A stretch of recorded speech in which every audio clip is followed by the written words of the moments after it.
Welcome to Indie Dev Life, the show where we try to give you an insight into the experiences and lives of indie game developers. On today's show, we have Martino Wullems from Eendhoorn Games, creator of a game called SpiritSphere, which you may have seen recently showcased on our channel. Without further ado, let's begin. What's up, everyone at GaminGHD? This is Martino, and I'm gonna do a video for the Indie Dev Live series. So I'm the developer at Eendhoorn Games. It's a one-man studio, just me, based in the Netherlands, in a city next to Amsterdam. I'm currently working on SpiritSphere. I recently released it into early access on Steam. It's available right now, so check it out. I did the whole game by myself, and I got some help with the music from Gas1312. Check him out, he makes some awesome music. So how did it all begin? Why did I want to be a developer? Well, I studied interactive media in Amsterdam, which has to do absolutely nothing with games. But I did get a chance to do a minor in game design, which I happen to like a lot. I always thought that gaming was something incredibly complicated. You have to be a math genius for it, and I was always really bad at math, so I never really considered it to be an option, even though I really love video games. But it turned out that making games is a great way to learn about math, so it all worked out. I'm still bad at math, but good enough to make games, I guess. How was the team formed? Well, it's actually just me. I do the programming, the art, some of the sound effects. But I did meet up with Gas1312 is his musician handle. I actually met him on the TechSource forums, which is a forum for indie developers. I was looking for someone to do music for my game, SpiritSphere, and I got a lot of applications from people who were interested, but in the end, Gas seemed most enthusiastic about the game, so I thought I would rather give him my money than some other guy who's already a well-known musician. So that's how we ended up working together, and it turns out he's a great guy. We have a lot of things in common, and he's a really cool guy overall, just a nice guy. So what am I specialized in? I started out as a programmer, making Flash applications, not even games, just applications. From there on, I did the game design minor, and I got into some other game languages, C# with the XNA framework. Yeah, then I had to do a minor, an internship I mean. And I was looking around. I was late, as always, late for the internship. Didn't have a company, so at the last moment I found a forum for the Dutch Game Garden, which is like a building with filled with game development companies, and there I did an internship for Digital Dreams, which is a company who also recently released our game Metrico Plus. If you're interested, check it out, it's pretty cool. Also a platforming game. And from there on I just kept making games. I worked at a small company that made online Flash games, but due to some circumstances I had to stop there. And I decided it would just be most fun to make my own games. I had some savings from the job where I made the online Flash games. So I took my savings, started a company, and now I'm here, making my first game.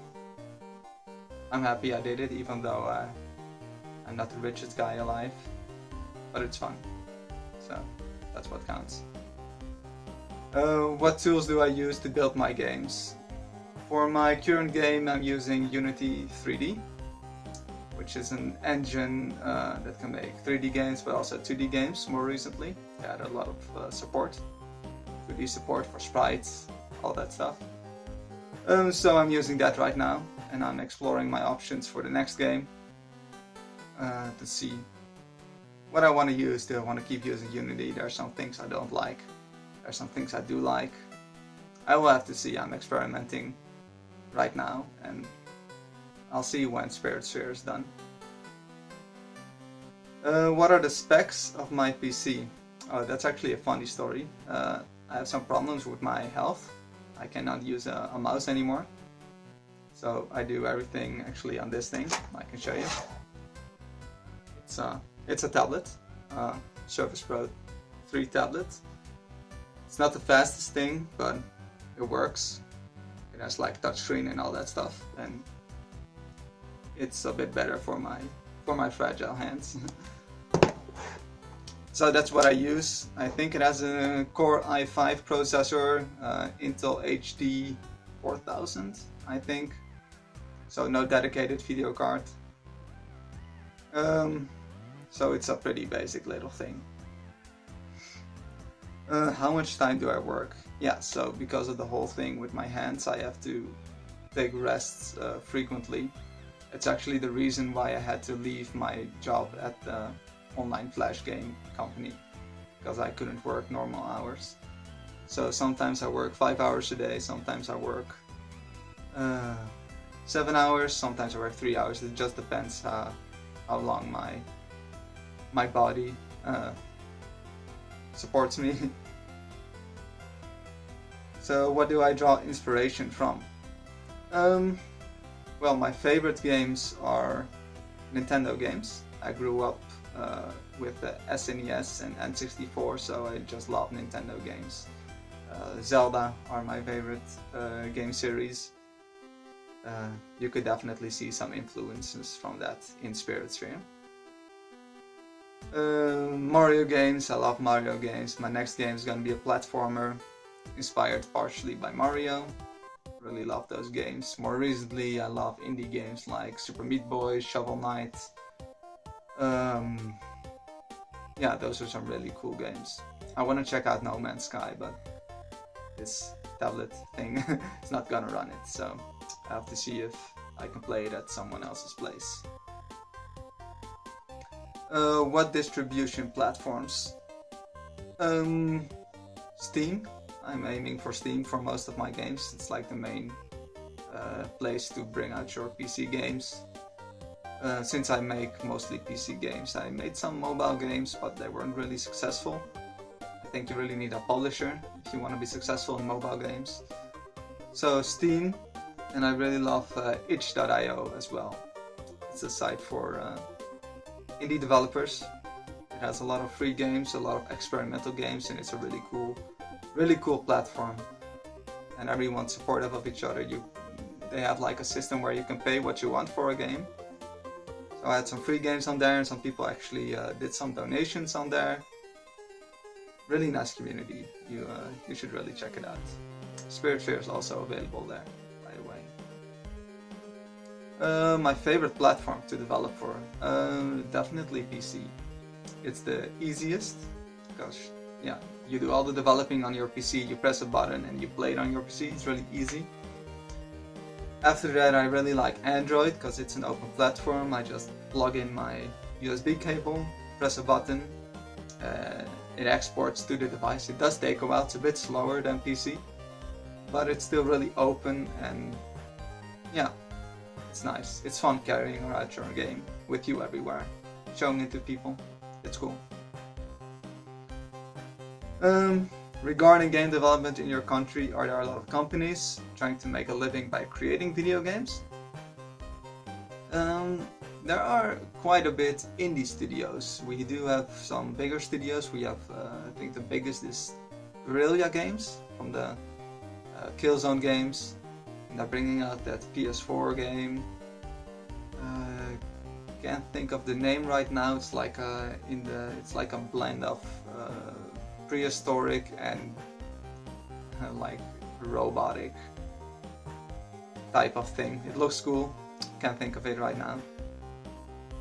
And we have some smaller indie studios. I think the most well-known studio is Vlambeer from Super Great Box and Ridiculous Fishing, Nuclear Throne. They make some really cool games. They're really nice guys as well. I see them often at events. And they're cool guys. We have some other small studios. Digital Dreams, where I did my internship, school studio. Rage Squid, who made Action Hank recently. Also a pretty cool studio. So yeah, we mostly have like a lot of small studios. But it's nice, it's a nice community, everyone helps each other out. It's really cool. How hard was it to get on Steam? It was, for me, not that hard. I had already released a game previously on Steam with a different company, so I know the whole process. We did it by using Greenlight, Steam Greenlight, so I knew what I had to do, which assets I had to upload, all that stuff. So I put it on Greenlight, and I think 10 days later it was done. So yeah, quicker than expected. The game was not done at all, so I had a lot of time to work it all out. So yeah, for me it wasn't that hard, but I think if you're new to game development and you're making your first game, it's hard to get exposure, it's hard to figure out how Steam works. Like you have to integrate the achievements and you have to integrate stats, all that kind of stuff, Steam stats. So it does have a bit of a learning curve, but once you've done it once, it gets easier, you know how it works. So yeah, for me it was okay. Maybe I was lucky, maybe I wasn't. How do you approximate the budget that you need for a game before developing it? Well, in my case, I just had a bunch of savings, and I'm working till the savings, till I'm out of savings, which is almost. So I have to finish up the game pretty quickly, or else I'm gonna run out of money. I do still live at my parents' place, because yeah, I can't pay rent. Just can't afford it right now. So yeah, this is my parents' attic, true programmer style. As an indie developer, would you like to sell your games retail? And what do you think about digital and retail releases? There are a few indie games releasing retail games more recently. Shovel Knight's getting a retail release. There were some other games, No Man's Sky, if you still consider that indie. I think there's like a cool novelty factor. Hey, this is my game, everyone. It's in the store, I'm holding it here right now. But there's a lot of things that you have to take into account. All the distribution, you have to make deals with all the shops and all that stuff. I'm a programmer, so I'm just mainly interested in making a game. And I don't want all the hassle of distributing it, all that stuff. I already hate doing all my taxes, so adding this to the equation is just too much hassle. I just like digital distribution. What avenues of monetization do you consider for your projects? In-game purchases, DLC, subscriptions, etc. For mobile games, I think advertisements is the only true way of monetization, because yeah, everyone's used to downloading free games. No one wants to pay for games on mobile, so I think you're kind of forced to do that, even if you don't like it. For PC, it's just a one-time purchase. I don't like DLC. I just want to give everyone everything the first time they buy it. Yeah. DLC, I don't know, it left a bad aftertaste in my mouth where companies just add DLC for making a few extra bucks. I would just like to do it like the olden days. You buy your game and you have everything, pretty much. What's your approach on DLCs? Well, I kind of just explained. Not a fan of DLCs. What's your take on VR? Is something you want to develop for in the future? Or do you see it as a fad that will fade soon? I definitely don't think it's a fad. I actually know a lot of companies in my area, or at least in my country, that are experimenting with VR. It's not quite ready for massive appeal for a big audience, because you have to buy the headset. It's a lot of money. So I do think it's gonna grow in the coming years. It's not quite there. People are experimenting with it right now. But it's gonna get big. I think it's gonna get big. If some big publisher contacts you, want to post a deal for a game, would you consider it? Definitely depends on their deal and which publisher it is. If it's just some guy who wants to grab money, doesn't have any passion for my game, then I'll just say no. Unless it's like a massive amount of money that can sustain me for multiple years. But I have to be honest, money. I have to be able to live, so money is a factor. I'm willing to throw away some of my pride. But it depends on the publisher. If they have a genuine passion for my game. How well do you believe your game needs to sell in order to continue your work full time? I did the math. I worked on it for about a year. So if I just take a reasonable monthly income, it should be around 25,000 euros, which is sounds like quite a lot, but I did work on the game for almost a year now. So it's a modest amount.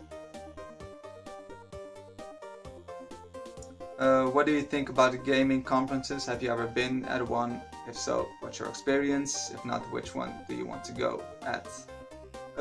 I did go to some local Dutch conferences. It's called Indie Development. It's for indie developers. And people can come in, play your games. There are other developers you can speak to.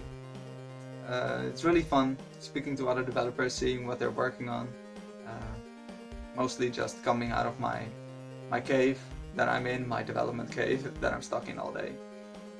It's nice to get out and speak to people at working. It gives me some new energy to continue working on the game. Because I am by myself, I don't speak a lot of people. I speak to Gas, the sound designer. But that's all on Facebook or on Skype. And I don't really see a lot of people. So getting out, going to conferences is really nice for a change.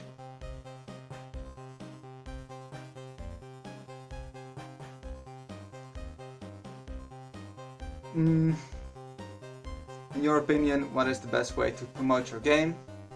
For me, it definitely was social media, because it's a nice way to get into contact with your audience in a pretty personal manner. I tend to be really personal.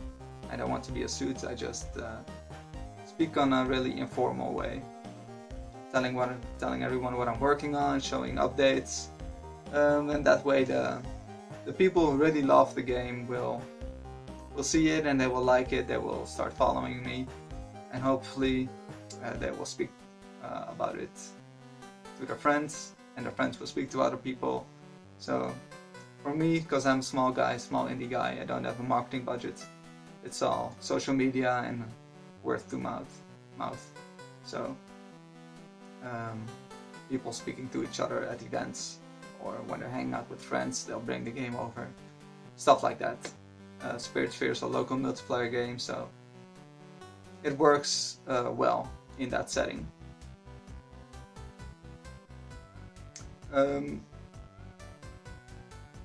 How are you affected by reviews? I didn't have a lot of reviews yet because my game is in early access. I did have a bunch of previews and they were generally pretty positive. I think there was just one negative review, which is okay if someone doesn't like the game. I understand, it's a simple game, it's a pixel game. Not everyone loves pixel art, not everyone loves retro games. So yeah, if they don't like it, it doesn't really affect me. As long as there's one person that really liked my game, then I reached my goal. So what all the other people think, they're entitled to their opinion, so yeah, it's okay if they don't like it. Has Steam Early Access helped you polish your game more than you could have done normally? Right now it is really helping because people are telling me what they want to see. They want to see 4-player mode. I really thought that was just a thing, a small mode that I would throw in. Not to pay too much attention to, but it seems that people really want the 4-player mode. So that way I found out, oh, I have to put a bit more polish in that to make it a bit better. They're also telling me about bugs they're encountering.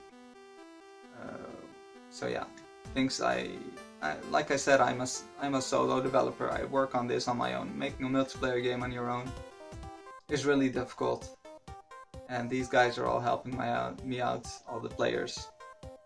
So it's definitely helping me, mostly because I'm a solo developer. What do you think about crowdfunding on Kickstarter, Indiegogo, or similar methods? I think crowdfunding is a nice way to fund your game. I do think it's oversaturated right now. Way too many games coming out. For me, a solo developer, no marketing budget, I could throw my game on there, but I just don't have the following. It would just sit there on Kickstarter and I would get a few bucks, but I don't have the reach to really bring it to fruition.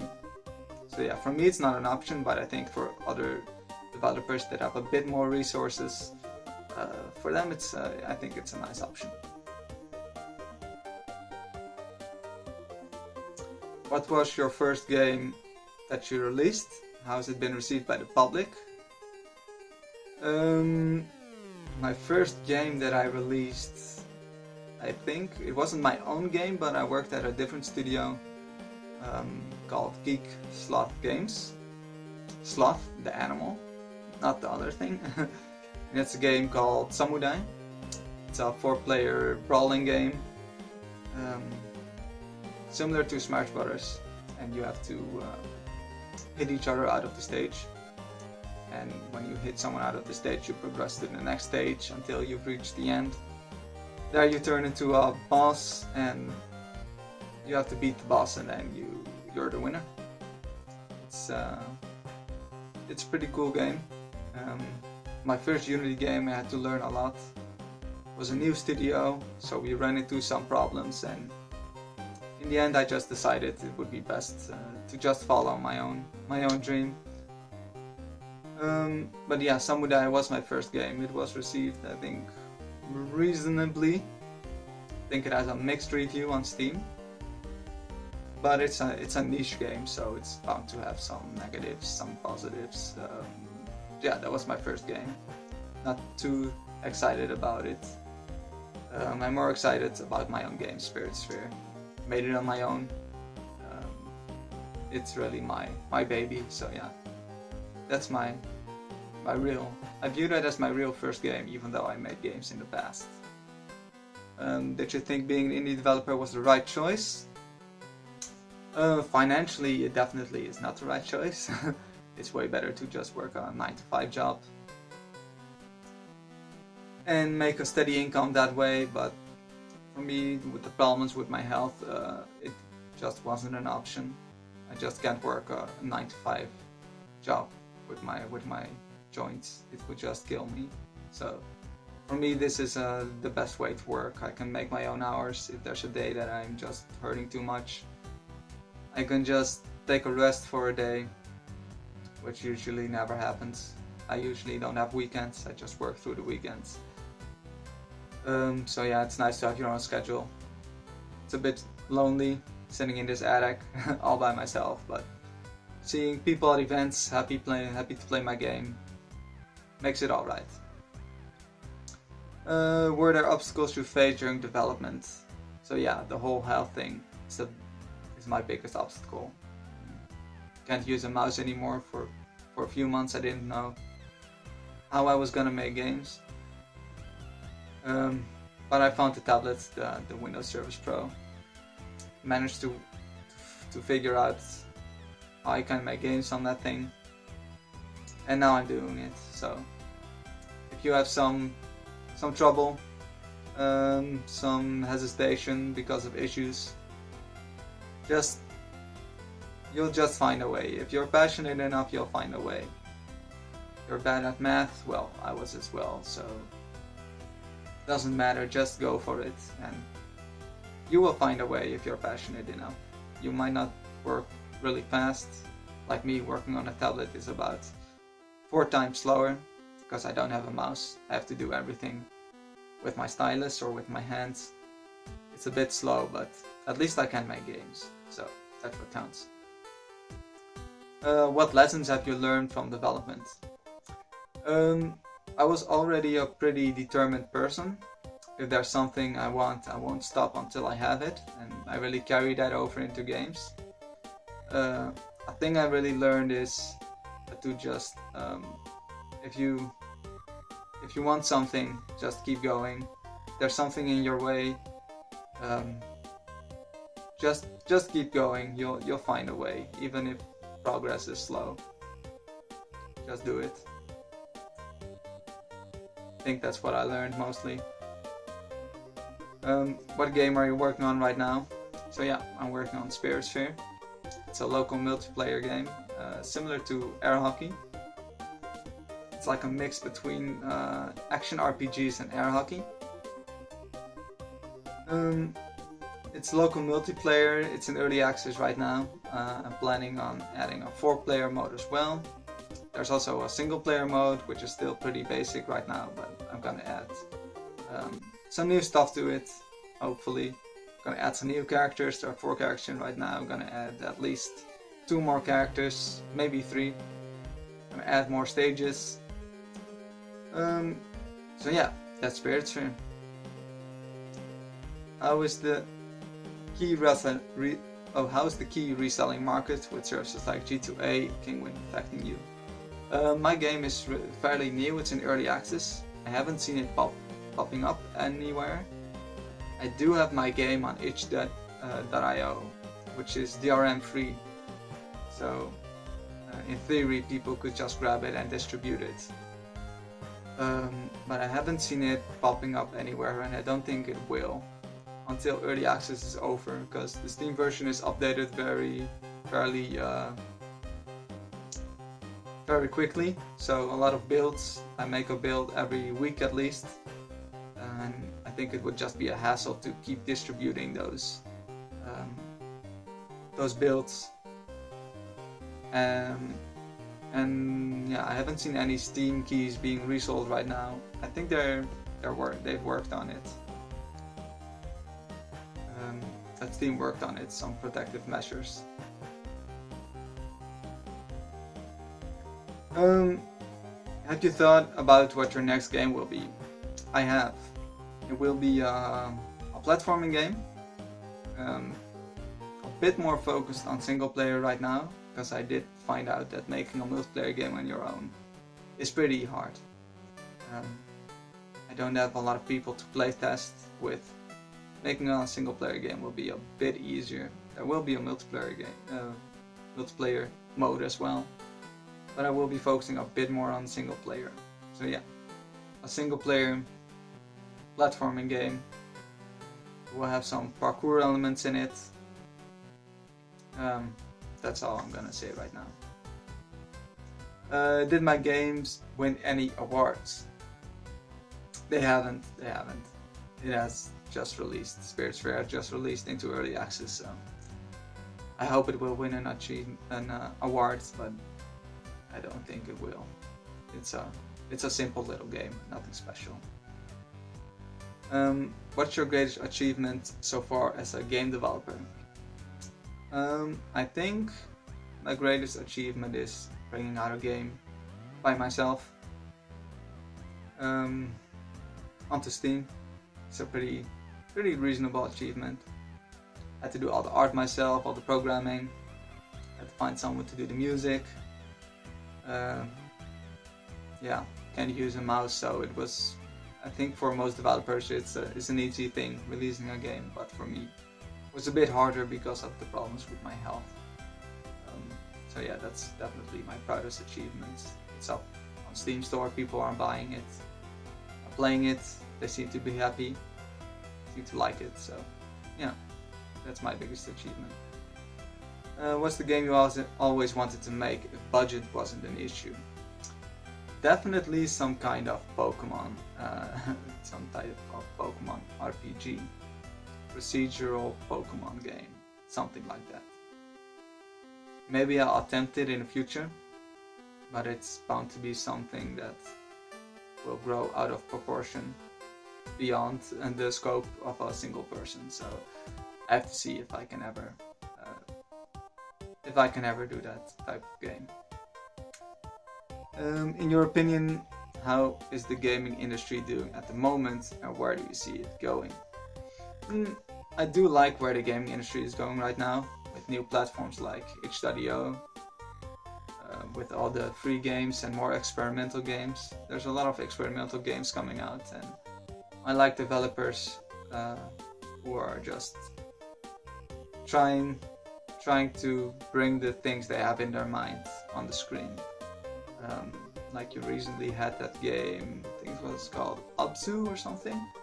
It was like a underwater diving game, and it looks really cool. You can definitely see that someone had some type of experience with diving, or they've watched documentaries and they developed this world in their head and they just brought it on the screen. I'm really excited about seeing those type of projects. So yeah, I like where the industry is heading right now. What plans do you have for the future? I hope I can just sustain myself, make enough money to live on normal living, small apartment, don't want to have a big car, don't need to have a big house, I just want to keep making games. So I'm just gonna try and do that. I hope that SpiritSphere make some reasonable sales once it's out of early access, and then I'll just continue on my next game and just keep repeating that cycle, hopefully. If you could go back in time and give yourself some advice when you were just starting out, what would that be? It would definitely be just do what you love.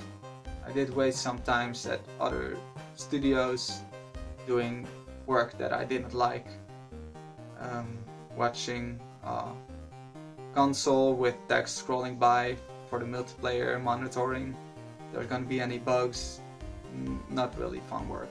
I just want to make my own games and do what I love, even if it doesn't make the best money. So yeah, that's what I would tell myself, just do what you want.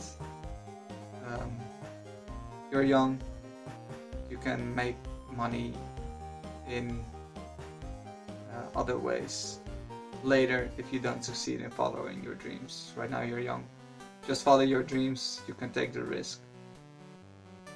Yeah, so definitely that. What games did you enjoy playing in 2016?